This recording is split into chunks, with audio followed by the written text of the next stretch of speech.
going on, guys? This is MrTeej66 Movie Reviews. I am Mr. Teej.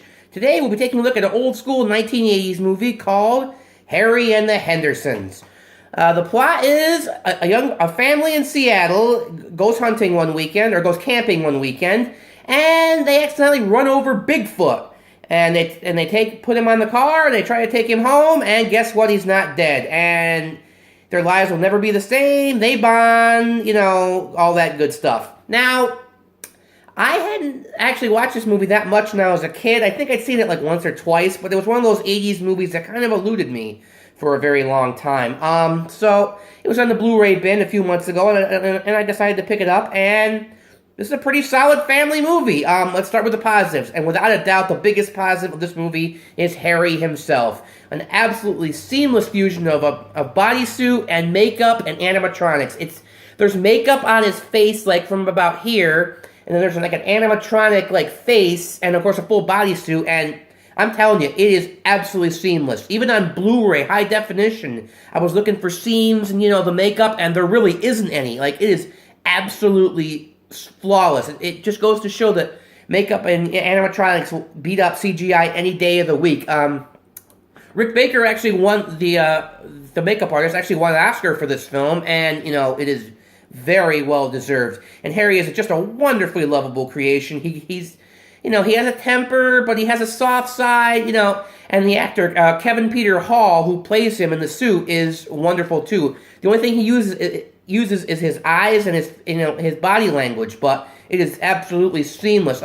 His other famous part, Kevin Peter Hall, was actually as the Predator in the first two Predator films, just so you know. And unfortunately, he died of AIDS in 1991, which is really sad. And what a loss to the industry. John Lithgow is the other acting standout in this movie. It's John Lithgow. If you've only seen him in like Third Rock from the Sun, you should check out some of his other films.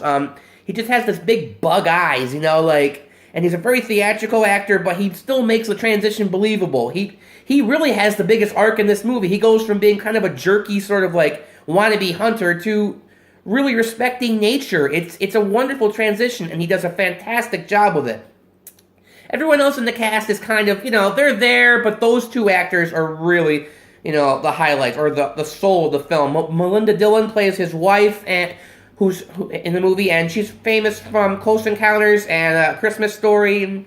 She does okay. She's just sort of the wife. I don't think she really stands out in any way. The two kids are also okay. There's a teenage daughter and a little boy, and they do all right. They're not anything exceptional, but they're just the kids and not really much else. Don Amici is in the movie. The legendary Don Amici plays a sort of a Bigfoot, collector, former Bigfoot hunter, and he adds a touch of class to the proceedings. It's not in the film that much, but when he is there, he does good. The actor, there's a character who's like a hunter who's hunting Bigfoot. It's kind of just a generic bad guy. He's okay. His character arc at the end, though, I don't buy it. I won't spoil it, but it's just a little unbelievable. The movie has a ton of heart. Harry is just such a wonderfully lovable character, and his interactions with the outside world are some of the best in the film. But it's really the relationship between the Hendersons and him, in particular George, which is the real true heart of this movie and makes it watchable. Unfortunately, the movie is not perfect. My two big flaws with it are, one, it was originally written to be a pilot for a sitcom, and it kind of shows sometimes in the structure, like, it feels like relationships are being set up that would have paid off over the course of the series, but it's a movie, and of course you can't do that, so it feels a little incomplete in that sense, or, it's not too big a flaw, but I notice it, and that keeps the movie down a little bit. But without a doubt, the biggest flaw in this movie is after Harry is brought back and spends some time, interacting with the Hendersons, he runs off, and there's about a probably good half an hour sequence where he's just sort of wandering around, Seattle, and George is like doing research on Bigfoot, trying to figure out, what's going on, and it just feels like the movie just basically stops dead in its tracks. Like, there's no momentum, like nothing really happens.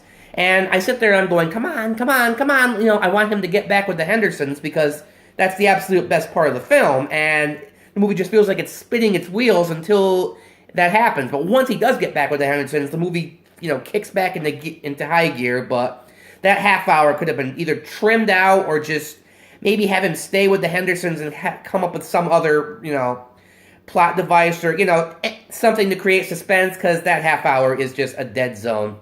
The ending is surprisingly moving. It shocks me, like how much you really care about him by the end. And there's a wonderful anti-hunting message in the film. I'm not a hunter, so I don't really like killing animals. I don't care how many, big badass redneck hunters say. It's just leave them alone. They're just animals. And I think it does a good job of not, preaching too much about it, but its message has definitely gotten across, and it, but the movie does a good job. William Deere is a director, and, he, other than that half-hour stretch where it drags, I think he does a good job with the pacing of the film. Overall, I would give this movie probably a 7.7. It could have been a lot better, again, for that half hour that really drags, and the sort of semi-sitcom nature of the plot, but this is a solid family movie. If you, want to watch something that's sweet and lovable and adorable, this will do in a nutshell. It came out in the 80s, when the fad of E.T. ripoffs were coming out, the sweet innocent creature who, comes into the lives of, the family and makes their lives better. And it's, it's not the best one. E.T. will always obviously be the best at that, but this is a fairly solid, substitute if you get tired of watching E.T., but that's my review of Harry and the Hendersons. This is MrTeej66, and I will see you next time.